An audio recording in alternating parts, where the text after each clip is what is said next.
Magandang araw po para sa lahat ng ating mga minamahal na mga senior citizens. Ngayong araw po ay ating sasagutin ang comment galing sa ating kababayan. Ang kanyang comment ay related ito sa Universal Social Pension at siya ay nagtatanong kung sino-sino nga ba ang pwedeng maging pensioner or sino-sino nga ba ang maging beneficiaries ng Universal Social Pension. Sino-sino ba ang mga qualified na tatanggap ng pensyon sa Universal Social Pension. At ang sabi niya, tanong ko lang po, kaming mga senior na tumatanggap ng buwanang pensyon sa SSS ay kasama po ba kami dito sa SSS Universal Social Pension? Itong tanong na ito ay galing kay Ricky Belisario 3366 at siya ay nag-comment last 3 hours ago.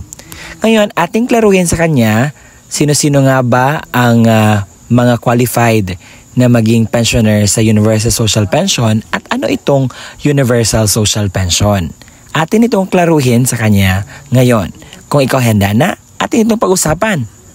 Ang Universal Social Pension po ay isang tax finance program that guarantees a standard minimum income in old age. Ngayon, sino-sino nga ba ang mga qualified dito sa social pension? Unlike the current social pension program, it is given not only to indigents, take note, but to all senior citizens, at least to those without any pension. Ngayon, sino-sino nga ba yung mga tao na makakatanggap nito? Ang sagot po ay lahat ng mga senior citizens na may edad na 60 years old and above. Wala nang other requirements po. Kung ikaw ay may tinatanggap na pensyon sa SSS, GSIS at kung saan-saan ka pa man tumatanggap ng pensyon, pwedeng-pwede ka pong maging pensioner dito sa Universal Social Pension.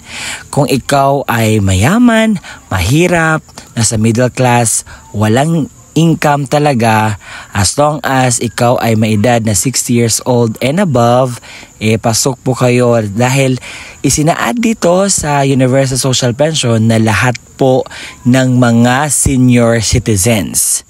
Opo, tama po ang inyong naririnig.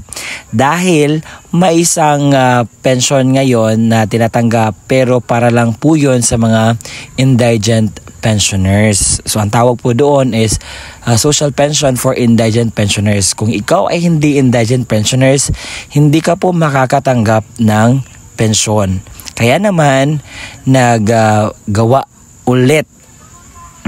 another bill para po lahat ng mga senior citizens ay mabibigyan. Dahil marami sa aking comment na aking mababasa, sabi niya, Sir, paano naman po kaming mga hindi indigent? Paano po kaming walang tinatanggap na pension sa SSS or GSIS?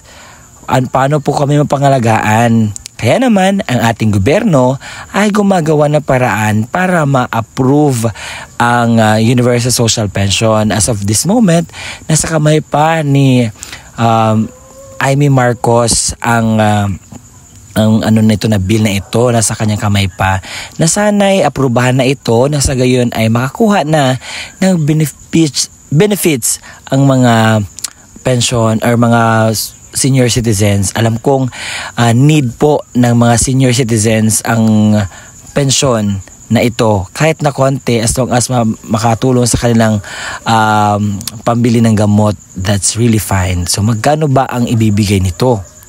Nasa 500 pesos po yung tatanggapin na pensyon ng mga qualified Universal Social Pension pensioners po.